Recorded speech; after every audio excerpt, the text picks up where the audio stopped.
Breath of the Wild saved The Legend of Zelda, but it also broke something the rest of the series used to value incredibly strongly.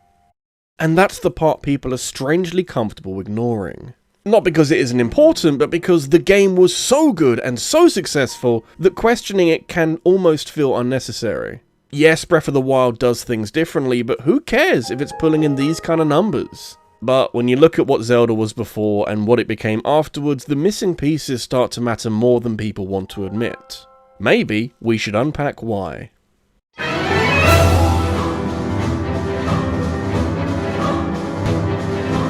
Before we get into what it broke, we should take a moment to appreciate what Breath of the Wild did right, and we can even look at it as objectively as possible.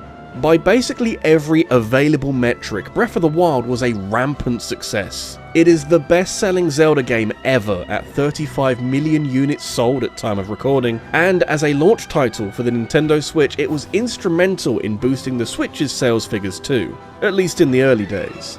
The critics loved it too. It won a huge number of awards, including several Game of the Year titles across various publications, and it's currently sitting very pretty at a 97 on Metacritic, even with nearly 9 years of revisionist history fighting against it. Unsurprisingly, a lot of people consider Breath of the Wild to be not just one of the best Zelda games of all time, but one of the greatest games of any kind of all time, which, as far as being the first Zelda game on a new console, is a pretty impressive feat. It was a big responsibility, and Nintendo did kind of bet the farm on this game carrying the Switch at launch, and the best launch titles tend to show off the hardware in as many flattering ways as possible. You might remember a time when Breath of the Wild was being designed for the Wii U instead of the Switch, but either way, all of this open world exploration and freedom of choice goes a long way towards pushing both the Wii U and the Switch to their limits. Nintendo stated early on in development that they wanted to, quote, break conventions, end quote, with this game, and sought to completely overhaul dungeons and puzzles, and even moment-to-moment gameplay with a brand new physics engine. Everything was set up for Breath of the Wild to make a big splash as this revolutionary gaming experience that brings in new fans while appeasing existing Zelda fans. In some ways, Breath of the Wild feels like the perfect Zelda game on paper, commercially, critically, and as a showcase for Nintendo's hardware. But the very changes that made it such a success also set it apart from what the series used to value. And that's where the story gets more complicated, and at this point, we need to take a moment to look at the problems older Zelda games had and why Breath of the Wild's approach, as brilliant as it was, started to shift the balance in ways not everyone noticed. But I noticed, you can't escape me, video games!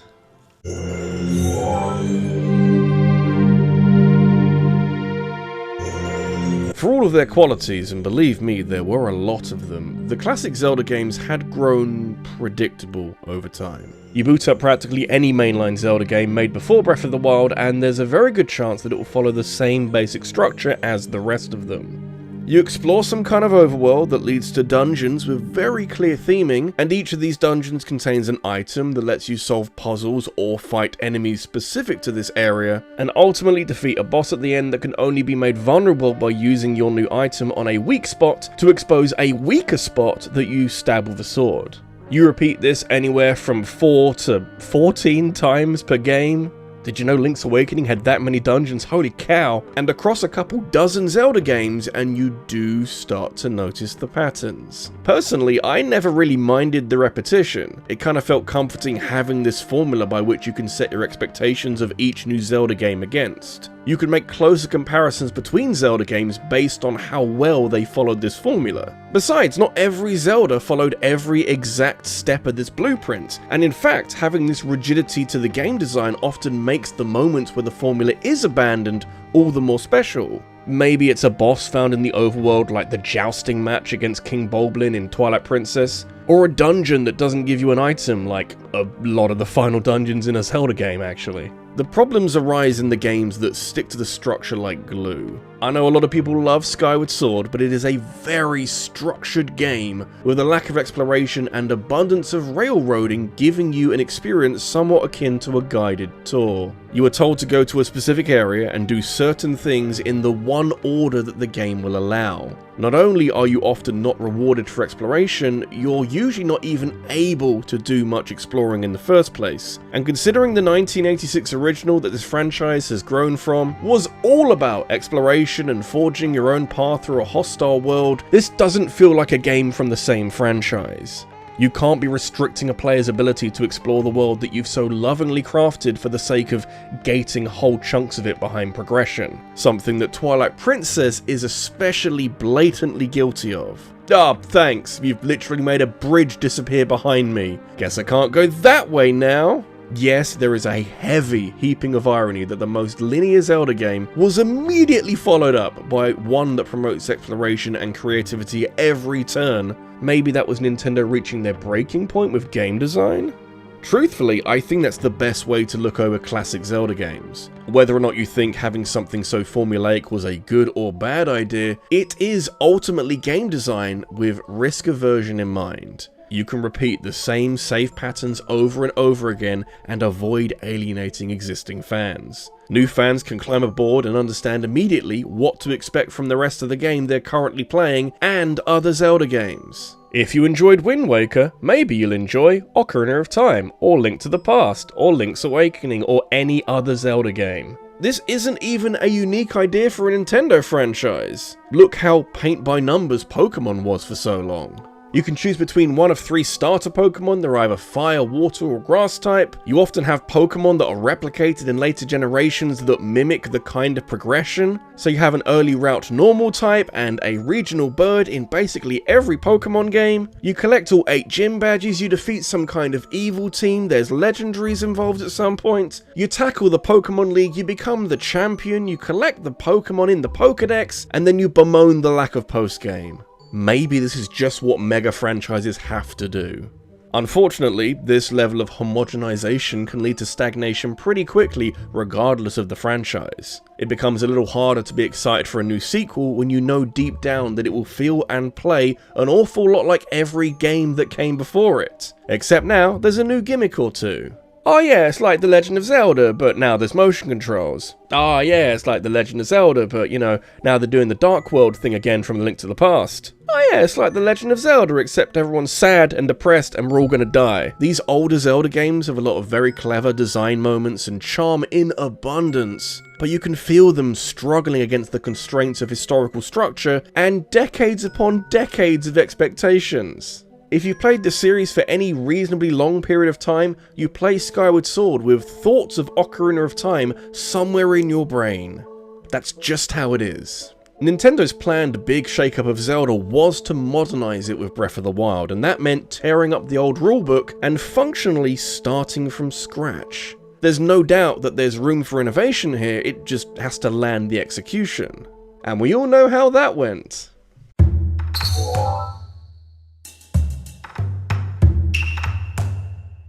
So, when Nintendo looked at the problems that the older games were suffering from, the rigidity of structure, the predictability, the distinct lack of player freedom, they decided that Breath of the Wild shouldn't just be a tweak in the right direction. It needed to be a complete rejection of old design philosophies.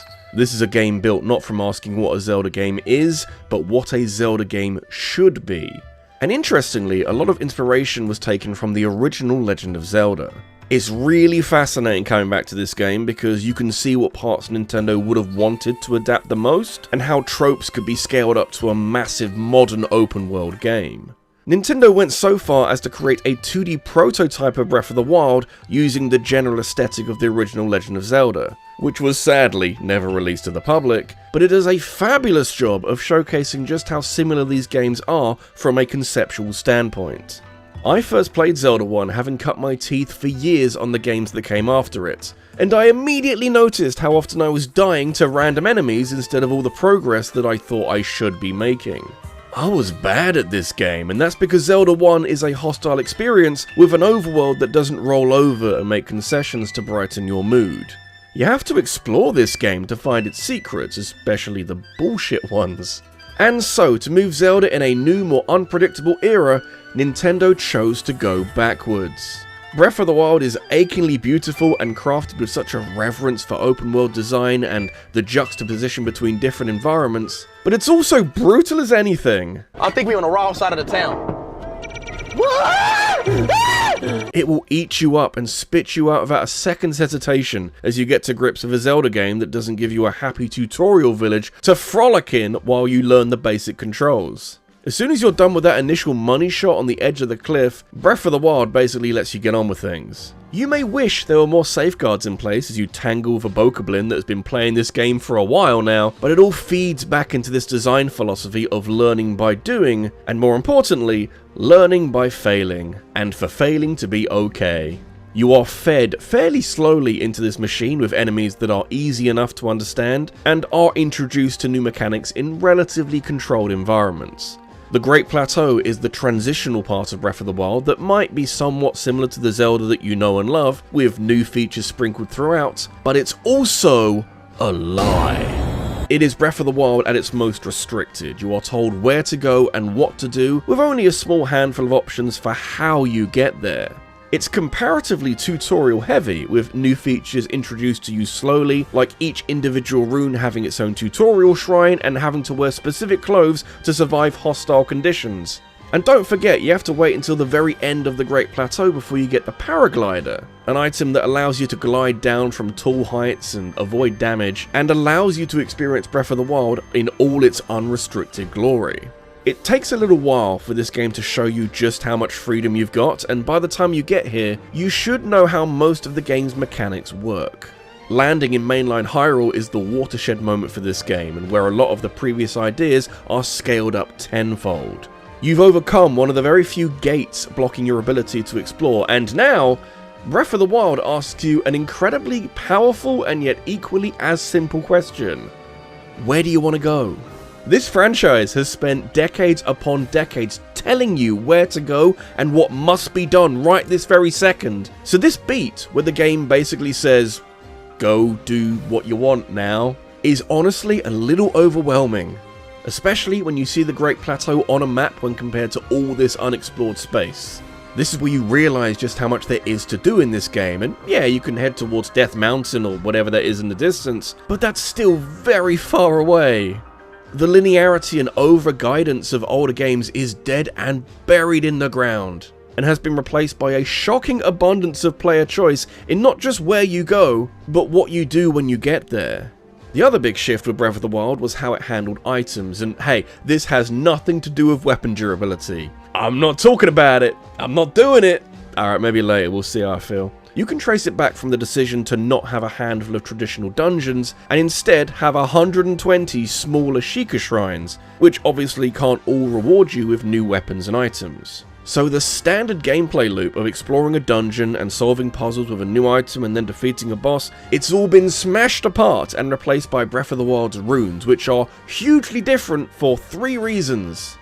1. You get all the important ones before you leave the Great Plateau. 2. You use them in every part of the game. And 3. They completely change what progression means in this game. You have everything you need early on, which means every puzzle doesn't come down to what items you have at any one point during your adventure, and instead you have everything all the time and can really let your creative juices flow.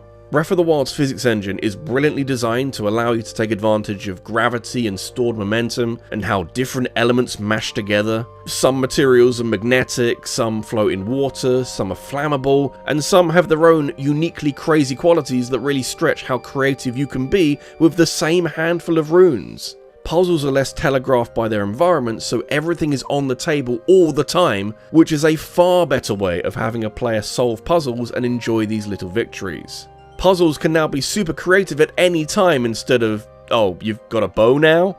Here's a bunch of eyes for you to shoot. You couldn't do this earlier because, you know, you had a leaf. The shrines have an intriguing role to play within Breath of the Wild's reward system. They're obvious landmarks that provide opportunities for your mastery of runes to be tested, but they do also provide rewards, albeit functionally replacements for heart pieces in the before times. They're nice rewards in much the same way as the Korok seeds are, but both of them are just visual confirmations that you did a good thing by exploring in the first place. Breath of the Wild is one of the very few open world games that I've played where exploring is its own reward. You head off in a direction or towards a ruined settlement out of natural curiosity and without the guarantee of finding anything worthwhile. I mean, you probably will, but that's beside the point that Breath of the Wild is able to make exploration a very personal journey for each person playing. All of the gates from older games are gone, and instead you can walk from one end of the map to the other if you really wanted to. You can go fight the final boss as soon as you leave the Great Plateau if you really want to. Exploration becomes this opportunity to unfold all of this world's secrets at your own pace and in your own order, which is a staggering amount of free will for a Zelda game. During your trip across Hyrule, you'll probably meet one or two enemies or hazards that absolutely annihilate you because you ran out of resources or healing items or just talent, and they may have you questioning if you're in the right place for this point in the game. Death isn't too punishing though, and instead it's a tool used to gently nudge the player back on track. Maybe you shouldn't fight the giant lion man when you've got basic weapons and no health upgrades. Maybe you should go get some warm clothes before going to the cold place, like you were encouraged to do during the Great Plateau. There's a lot less hand-holding going on and a greater amount of trust given to the player that they can figure stuff out for themselves without hours of overbearing tutorials. You can probably work out for yourself how much of this game you need to see before you can take a Guardian down. And if you get your ass handed to you, you realise that maybe you don't have to do this now. You have that choice. Breath of the Wild didn't just modernise Zelda, it gave the series room to breathe again. It managed to solve some of Zelda's biggest design problems by trusting the player more than any game before it, and this level of freedom is baked into every part of this game. Even the title, weirdly enough. Breath of the Wild as a title doesn't refer to an object or a character, but instead to the concept of the game. You never discover an artifact called the Breath of the Wild or anything like that, and no one even says these words out loud in the game. It's Nintendo's way of outlining their vision for an open world Zelda game, and how that as a concept is strong enough to carry the game's entire identity.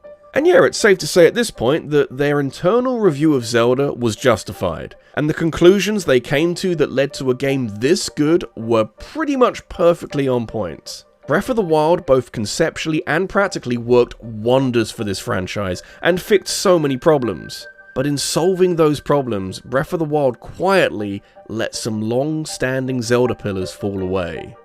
And no one cared.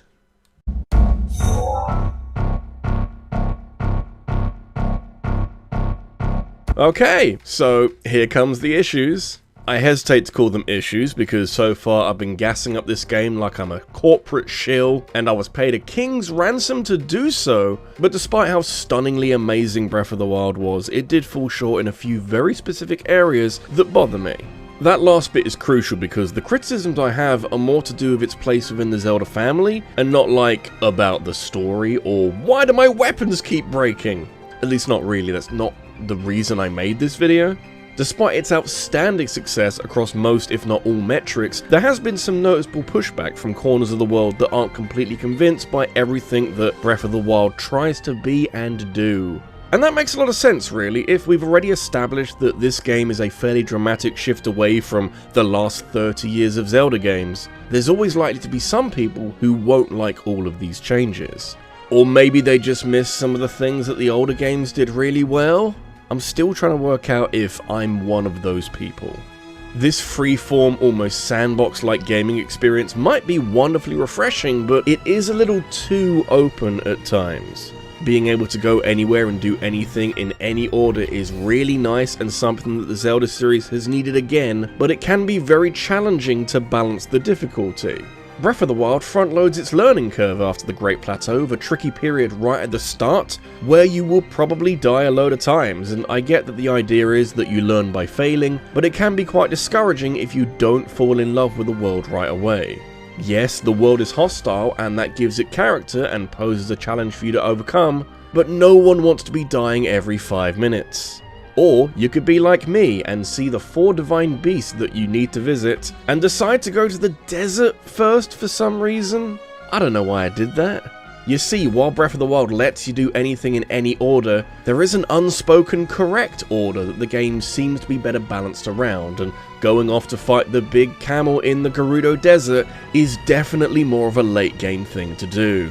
You know, you could go to Rito Village and make your way up to the big bird in the sky and fight a really easy boss fight, and gain an extra ability that makes traversal around the rest of the game really easy and convenient, or you could go struggle in a climate with both hot and cold settings, and a boss that absolutely annihilates you on the regular. Thunderblight Ganon does so much damage, oh my god!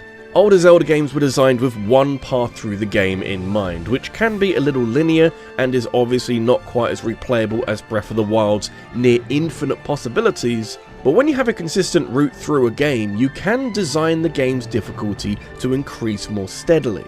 You don't just get stronger in these games, you are guided through a carefully tuned difficulty curve that peaks towards the end of your adventure. You unlock new items and new concepts at the exact time that developers want you to encounter them, which stops you from being overwhelmed or becoming overpowered. Breath of the Wild can be overwhelming at the start, but by the time you've been to all the Divine Beasts and got a dozen health upgrades, you're arguably a little too strong for the endgame. You waltz up on Ganon with Lionel weapons strapped to your back and Divine Beast death lasers raining from above that half his health, and it's all a little bit too easy for the ending of such a grandiose game. Throw in the second stage where Ganon barely moves around and it just doesn't feel balanced at all. There's basically no rising mechanical complexity here, and you're not consistently challenged. There needs to be more escalation. Another victim of the lack of structure are the runes, and while it's cool that you have every item early on and can now focus on the best ways to use them, Breath of the Wild stops teaching you about them after the Great Plateau. You pick them up fully formed, with the only worthwhile upgrade being Stasis Plus, which lets you freeze enemies, and to be honest, that's a really cool thing. Thank you for doing this, Nintendo. All of this power feels amazing early on, as it feels like you have control over most of your surroundings, but it means that you never really discover or unlock anything exciting later in the game.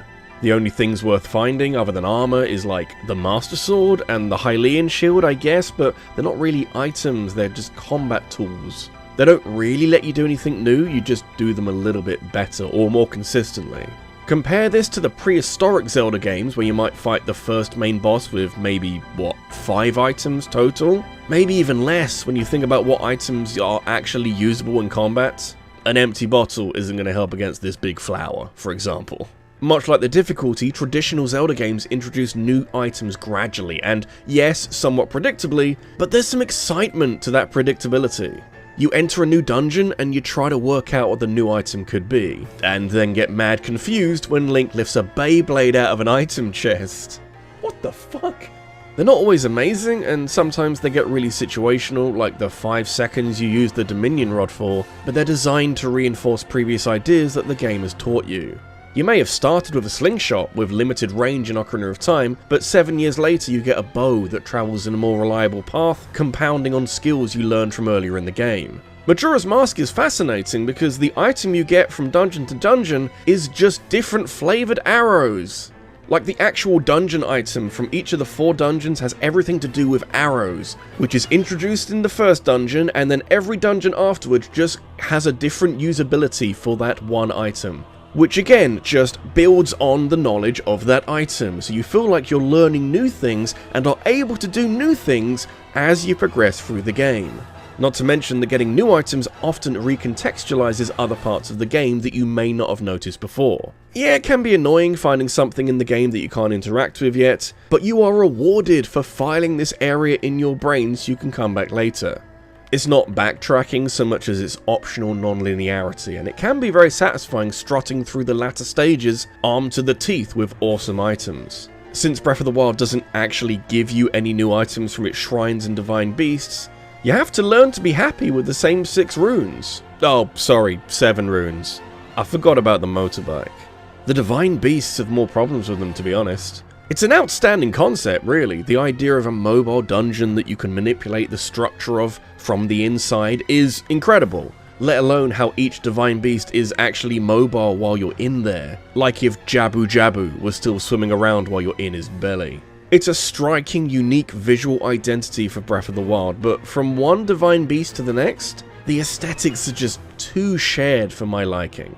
It's the same problem as having 120 shrines that all look the same both inside and out. These milestone challenges feel modular and could be swapped around without anyone noticing or caring. There's a handful of shrines that mirror the environment you find them in, but you can tell that most of them were created in a vacuum and then sprinkled around the world seemingly at random. 124 shrines and dungeons is literally quantity over quality, and while the alternative is the same handful of themed temples reheated from game to game, at least those had their own visual themes and have unique traits that separate them from one another. Yeah, you have a lot of fire-themed dungeons, but that could be a mining facility with giant magnets, or a large system of caves inside a volcano underneath a big dragon. When you think about some of the most memorable dungeons in the series, they exist outside of conventional theming and just do their own thing. The Stone Tower Temple in Majora's Mask is hard to pin down as an Earth Temple or a light dungeon, maybe, and it stands out as being incredibly memorable. Older Zelda dungeons had unique visuals and distinct musical themes. Some of them even had a specific mechanical gimmick that involved manipulating the structure of the dungeon somehow. They weren't all amazing, but the best are unforgettable experiences. I look back on Breath of the Wild and all of the shrines in Divine Beast sort of blend together after a while. It is so much harder for one of these to stick out in my memory. Although to be fair, again the exception to the rule, the ones that do stick out do so for a very good reason. The ones that don't just kind of get squished together like a toddler playing with different coloured Play-Doh and it all ends up kind of brown. I can only go through so many tests of strength before my eyes roll into the back of my head and my will to live is swiftly dispatched.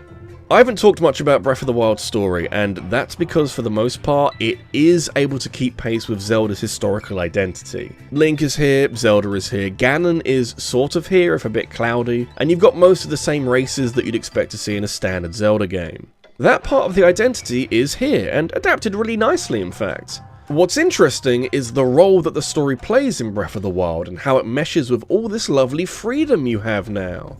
There are typically two stories that happen in a Zelda game. There's the sequence of events that follow on one after another that end up summarized on a Wikipedia page, and then there's the journey that both the Link and the player go on while experiencing this adventure.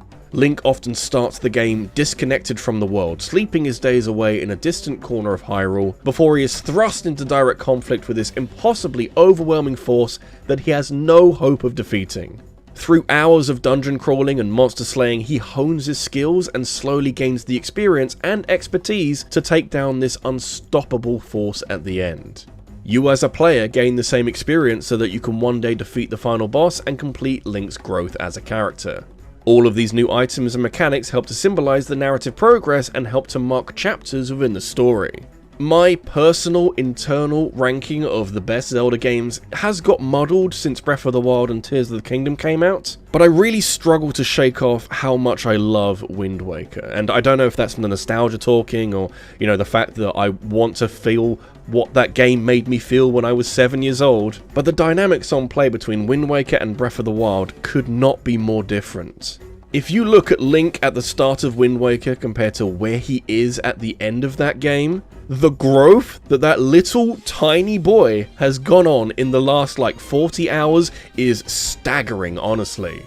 The things he can now do that he had no hope of being able to do at the start. You have driven that child through an unbelievable adventure, and you've been there every step of the way, and that is honestly what these games are about, I'm sorry. Breath of the Wild's narrative priorities are nowhere near aligned in the same way as Wind Waker. In Breath of the Wild, you're mostly reassembling Link's memories, having been asleep for the last 100 years, and falling out of the loop with current year. His abilities are nearly identical, and he emerges out of the cave pretty much the same physical specimen who was once Zelda's chosen knight. The growth he does experience is primarily numerical, like all of the resources you can procure and the spirit orb upgrades you collect, and he even dips into the property market. There's just no clear before and after moment with this character, and there was never likely to be in a game where you can topple the main threat inside 15 minutes. Again, the freedom is nice, but it flattens Link's character arc into more of a straight line, and turns the usual trope of hero growth into a ready-made combatant who just becomes more prepared. The alternative to slapping Ganon silly in your underwear is to ignore him for 60 hours and let him stew away within the confines of Hyrule Castle. Bear in mind that this is a bleak version of Hyrule where Ganon wins and has obliterated this world's power structure, and yet it's a little too easy to ignore this supposed world-ending threat. You're told how terrifying all this is through either subtle open world designs like all the ruined settlements or the abundance of decayed guardians, or through the memories that are dotted around the overworld for you to find. You are highly unlikely to find these memories in chronological order or at equal enough intervals for the storytelling to feel natural, leaving you to find them kind of randomly and out of emotional order. These entirely optional cutscenes can be skipped over completely, which leaves a large part of this world's backstory left untold if you're not careful. So, to keep score for those of you at home, we have a story and a main villain who take a back seat to the world around you. They adapt to the freedom you have rather than be a vehicle for driving you forward. Is this a problem with most open world games though? Yeah, sort of. But you feel this a lot more closely in a franchise that had already worked out how to do it well. Breath of the Wild has a story to tell and there's some great moments in it, but it's hiding in the background, almost waiting for you to accidentally trip over it. I've been speaking a lot about identity, and I think this is Breath of the Wild's biggest shortcoming. This game has a bizarre relationship with group discussions since when it first came out, everyone across the internet was talking about it. Everyone had half a dozen examples of when they did something crazy, or when they realized how realistic Breath of the Wild was, or some strange solution they manufactured out of nowhere thanks to the new physics engine. Reddit was a hell of a place to be for those first few months after launch, I tell ya.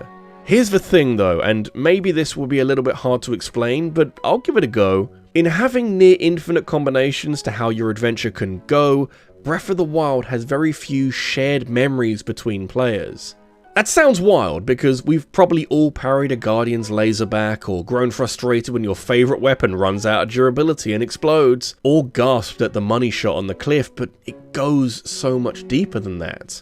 The lack of scripted moments leads to millions of radically different playthroughs and only a few universal moments that people can look back on fondly. A lot of the crazy clips you see online are thanks to creative players stretching what they can do, and while they are impressive, it's not something that everyone will be doing.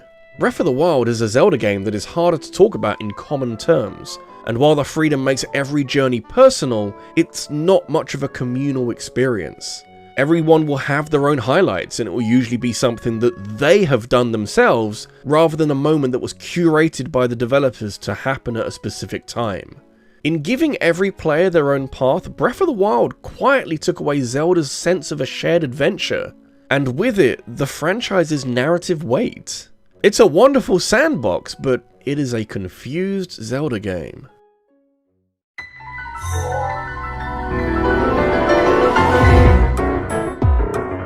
Okay, so seeing as though I've burned every bridge I've ever built with Zelda fans, I should probably do even more to back my corner, and the only way I can see to do this is by addressing some common counter-arguments. Some of these I've already discussed briefly, and by briefly I mean a video that's more than half an hour long now, but hopefully I can do so in a bit more depth here.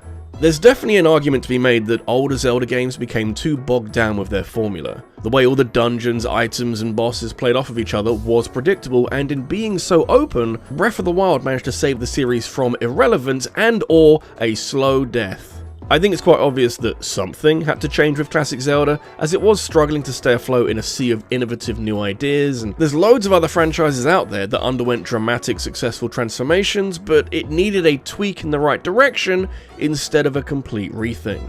Zelda wasn't struggling because it had structure, it was struggling because it stopped improving within that structure.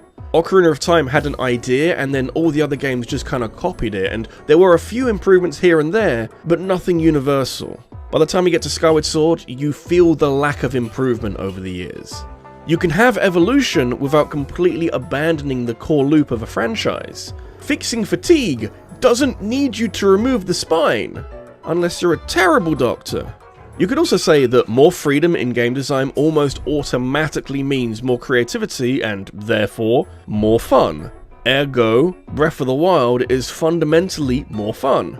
To that I'd say, freedom isn't a natural improvement for a game, it's just a design trade-off. At its best, Zelda was a powerful gaming experience because it put some constraints on what you could do at any one moment. Developers could pace out ideas one after another in a way that escalates difficulty naturally, and key narrative moments would always land at the right time. Constraints don't have to be the death of creativity. Sometimes, when done right, they can focus it instead. Like a laser. I spoke a bit about personal journeys, so let's dig a little deeper on that because it sure does sound like a good thing. Everyone who played Breath of the Wild had a unique experience, which has to be better than everyone playing the same game, right? That means that you can replay this game multiple times and find new things to enjoy and a different order to roam around the world. Much like freedom doesn't always mean good, personal doesn't automatically mean impactful either. The individual anecdotes are nice, but they don't quite have the same resonance as some of the highlights we've seen from other Zelda games. You talk to anyone about what are the highlights from Breath of the Wild, and if they don't mention the cliff shot, they'll talk about something they did or a scenario that they engineered for themselves. And while it's great that Breath of the Wild allows for this to happen, some of the impact is lost along the way. You lose some of the cultural landmarks that end up getting referenced in newer games, and the collective memory of the Zelda fanbase becomes ever so slightly more diluted. A shared journey lasts longer overall. Also, despite all of my complaining about why Breath of the Wild isn't like the older games, the classic Zeldas haven't just poofed out of existence. I could go replay A Link to the Past or Twilight Princess right now. Breath of the Wild may be radically different, but it hasn't erased the past, and you can still enjoy those older games. This is very true, but franchises aren't museums, and the Zelda franchise isn't just a list of games. All of this, all like 40 years of it, it creates a direction in which the franchise moves from here, and you will always find that some things are carried forward for the next game, and some things are left behind. The older games still exist for sure, and Nintendo are even making it possible to play some of them on newer hardware, but do their values still matter? Do the core principles on which these games were made still hold true, or have we moved on to more open pastures with more motorbikes? Oh yeah! I can strawman until the computer catches fire, but the biggest argument for Breath of the Wild was also my opening argument in its favour. It's the best-selling game in the franchise, it won a billion Game of the Year awards, and the critics adored it. Anything else I say is frankly nitpicking because the finance guys at Nintendo will see all the lines pointing up and ask for more of that in the future, please. You know, creative vision and all that, but the bottom line is profits, let's be honest. Sales are a good way of measuring success, but they don't do much in the way of measuring long-term identity or what Zelda wants to be going forward. Are we aiming for total series cohesion, or is this a long, deep line in the sand that we can't cross anymore? The numbers are big and the wallets are full, so can we just ignore everything that the Zelda games did and just do more of this, yeah? Something can be a huge success and still leave meaningful questions behind, and those are for someone who gets paid an awful lot more than me to handle. If Breath of the Wild was a successful experiment, whatever comes after should tell us a lot about how much Nintendo wants to commit to it going forward. And we definitely got our answer to that.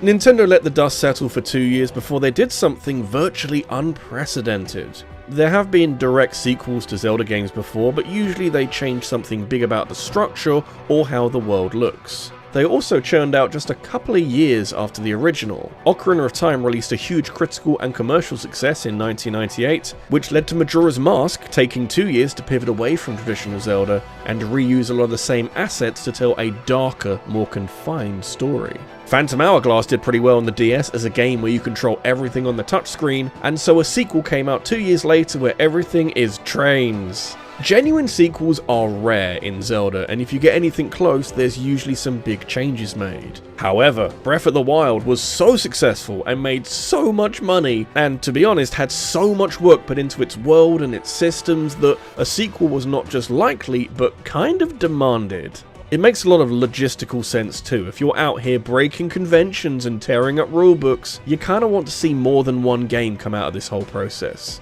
Otherwise, you risk Breath of the Wild ending up being as jarring a shift between mainline Zelda games as it was from Wind Waker to Twilight Princess to Skyward Sword. Tears of the Kingdom is a direct continuation of the same dramatic shift in design philosophy that Breath of the Wild put into motion. The difference between this sequel and the rest is that while those games were turned around in a couple of years, Tears of the Kingdom has at least 5 years of work behind it. There's plenty of new stuff here. You have 2 other planes of open world to explore thanks to the sky and the depths, which gives this game the kind of incredible verticality that Breath of the Wild only ever touched on. The individuality is expanded as well, thanks to Link's magic hand replacing the runes, and giving you access to Ultra Hand, which works like Magnesis but for everything, and Fuse, which has you creating all sorts of wacky weapon combinations. They let you mess around with basically the same physics engine in ways that just weren't possible before, which in turn fosters creativity like never before. Nintendo didn't want to come in and bulldoze everything that Breath of the Wild built, but they wanted to add just enough new elements so that Tears of the Kingdom could be justified as a sequel. What's interesting is how many of the same pitfalls this game stumbles into, which again is more of a victim of the overall design philosophy of these 2 games as a combined project. Link's new abilities may feel radically different, but they still function as godlike powers that you gain early on that never really get developed throughout the game. After the tutorial on the Sky Islands, you're never really given another ability as a narrative reward, or as a late game superpower that symbolises Link's growth as a character. You land in mainline Hyrule, and again, Link is as juiced up as he needs to be in order to defeat the final boss. We have buckets of possibility again, but the structure just isn't there at all. Hold on a second though, because Tears of the Kingdom hears your complaints about the Divine Beasts all looking the same, and has brought in bespoke dungeons as a peace offering. For a while, I was properly convinced that Nintendo had hit on the best of both worlds with these dungeons, since they really do feel like what dungeons should be like in an open world Zelda game, and the Lightning Temple was kind of incredible, not gonna lie. There are still a few things that annoy me about them, since while they all look different and have their own clear objectives, you still solve every puzzle using the same 4 runes, regardless if it's a water temple way up in the sky, or a fire temple hidden in the depths. This is a symptom of the wider issue of still not having any item-based progression, which yes is a hard thing to fix in an open world game that lets you do dungeons in any order, but have you seen what A Link Between Worlds did? Yeah, it's taken me a while to mention this game, but this is another Zelda game that lets you do dungeons in any order and is able to sidestep any complications with using the same items for all the puzzles by letting you rent and later buy your items off of Ravio. So you still have a bunch of dungeons that you can choose from, but now you can pull up to the function with a specific item that is showcased really creatively within this dungeon. We needed something like this in Tears of the Kingdom, because without that item progression, you don't get that sense of growth from visiting these locations. Well, apart from the Sage Vows, but they're really situational apart from Tullin's, and aren't as versatile as a new item would be. You know, the form of dungeons are back, but not their function. At least the story is a bit more present day and not just told in flashbacks, with some stronger moments sprinkled throughout that do wonders for certain characters. Link may lack growth, both as a character and as a reward for progression, but Zelda and Ganondorf have clearly been plucked from another game because they give the performance of their lives. Rent was due, as the kids say. Both don't have much to do in present day since Zelda disappears at the start and Ganon is too dehydrated to show off his best traits, but the memories do some very heavy lifting in this one. Again, I don't like how the best story moments come from flashbacks and from memories that you will very likely see out of order and at random intervals throughout your adventure, but the actual content of these cutscenes is really good. Zelda's whole story has some shocking moments to it that I never thought this franchise would be brave enough to touch. I don't like how the story is delivered and how it exists separately to your open world adventuring, but the writers were clearly working a lot harder with Tears of the Kingdom. I now need a story that doesn't bend so much to all of this freedom, because while it is a better narrative, we're not quite getting the driven narrative that this kind of game deserves. One that pushes you on instead of waiting for you to find the right glowy spot. I don't want to be too harsh on Tears of the Kingdom since it's a wonderful sequel that is able to find an impressive balance between reinforcing what worked to Breath of the Wild and bringing in new ideas to keep it fresh, but it's obvious how Nintendo approached this game. They may be different games, but they're made from the same design brief, and Tears of the Kingdom doesn't bring back too many features from classic Zelda games in favour of simply making this new approach for Zelda more fully realised. We don't know this for sure, but this is Nintendo's way of showing the world what future Zelda games will look like. and what Zelda will likely be moving forward. There is once again some brilliant game design on display at multiple points, but it's evident at this point that Nintendo has found something that works well, and with Tears of the Kingdom being the second best-selling Zelda game ever made, you can see why they would want to make more games like this. At this point, the question isn't whether Zelda can go back, it's whether it even wants to.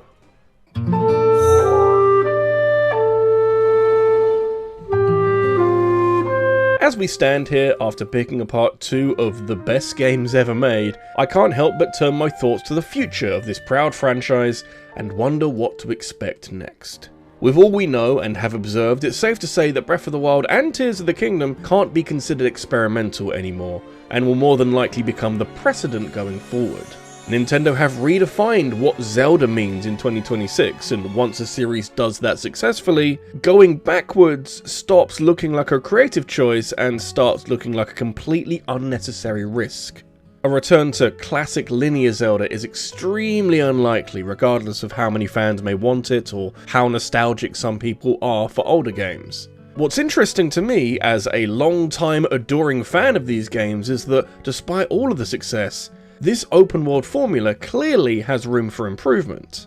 Open worlds excel at exploration and player agency. You feel completely in control in a way an adventure game should feel, as you explore this exciting world at a pace that lets you tell your own completely unique story. There are some inconsistencies with pacing and narrative urgency and the meaningful progression curves that don't adequately reward your journey through the major roadblocks, but these are the things that older Zelda games were typically really good at. So if you're going about making the next big Zelda game with everything you know from these new games, do you consider design elements from older games that can fix some of these issues? Can modern Zelda afford to leave these tools and ideas behind entirely? Nintendo doesn't have to make newer games in the style of older Zelda titles or abandon them altogether. They could borrow concepts a little more selectively and avoid any kind of series regression. You know, the kind that brought about the big changes in the first place. We may not have to wait long to find out. 2026 isn't just another year, it's Zelda's 40th anniversary, which matters a lot because Nintendo tend to do something with their major franchises during key anniversary years. Expectations become unusually high, and we always expect some kind of statement announcement rather than something simple to placate the masses. Thinking about it now and kind of going off script, it's probably going to be the movie. It's probably going to be the movie, isn't it? But there's still a real chance that we end up hearing some significant news about the next major Zelda game project before the year is over. It might not be a full trailer, but it could be a little tease to give us some sort of indication of what the next game is like, but also what Zelda's future will look like. This franchise is in the best position it's been in probably since it began, so Nintendo will want to keep that momentum going. We do, however, find ourselves at a bit of a fork in the road, and who's to say what Nintendo will end up doing. A recent video from my favourite Zelda man Zeltic lamented the end of the Wild era for Zelda and how the next Zelda game is unlikely to reiterate or refine this open world formula. Are we instead more likely to get some kind of radical evolution that stays open world but genuinely rethinks what open world Zelda means? Were these two genre-defining games merely the foundation on which to build something completely crazy and unexpected? This then raises an uncomfortable question and indeed a fascinating comparison. Nintendo were not new to this whole breaking convention thing and definitely did something close to that with Super Smash Bros. Ultimate. A fighting game with an ensemble of characters so big that not only did it reassemble every character who was lost along the way in an older Smash Bros. Game, but it topped out at 89 playable characters by the time that the DLC was wrapped up. Early on, Smash Ultimate positioned itself with "everyone is here" and used its huge roster as a selling point that demonstrates the game's value as this incredible sequel. For the next Smash Bros. Game, two things are absolutely true. One, the next game can't just add more, because that's what the last game did. Two, removing any characters risks feeling like a downgrade and as if Nintendo have developed themselves into a corner. Who knows when this game is made or if it's already in development behind closed doors, but it will be so intriguing seeing what direction Nintendo goes in with this game. Zelda may be approaching a similar point. After these massive maps and near total freedom and deep systemic interactions that are baked into everything you can do in these games, can Nintendo afford to do anything other than improve on this? What is the next eye-catching step for this franchise? I don't think Nintendo could ever go back to a more linear adventure without feeling like it lost ground. There's a real danger that Nintendo can't make a traditional Zelda game anymore, not because they physically aren't able to, but because audiences might not accept it. These last two games have been the best-selling games that the franchise has ever seen, so it's likely that the average Zelda fan is conditioned to expect a certain thing now. Once total freedom becomes the baseline, structure can feel restrictive, and any attempts at curating an experience for the player could feel controlling. It might work out better for storytelling, but the average player may perceive it as a step back. Would you rather play the big open-world Zelda game or the not quite as open-world Zelda game? The truth is that Zelda doesn't need to abandon its newfound open-world identity, but it could do with tightening up some of the looser ends. It needs to reintroduce some stronger narrative pacing so that the story feels like it actually matters, and there needs to be some concrete intent behind progression. The freedom you feel when playing these games is such a thrill for a Zelda game, but it's not enough on its own. The future of Zelda isn't about choosing between old and new, it's about deciding which traditions are still worth carrying forward. Zelda has reinvented itself plenty of times. The real test is whether it can do it again without losing what made that reinvention meaningful in the first place. A series that can now be anything still has to stand for something, and that should be the focus for the next entry. Zelda doesn't need any more freedom, it needs direction.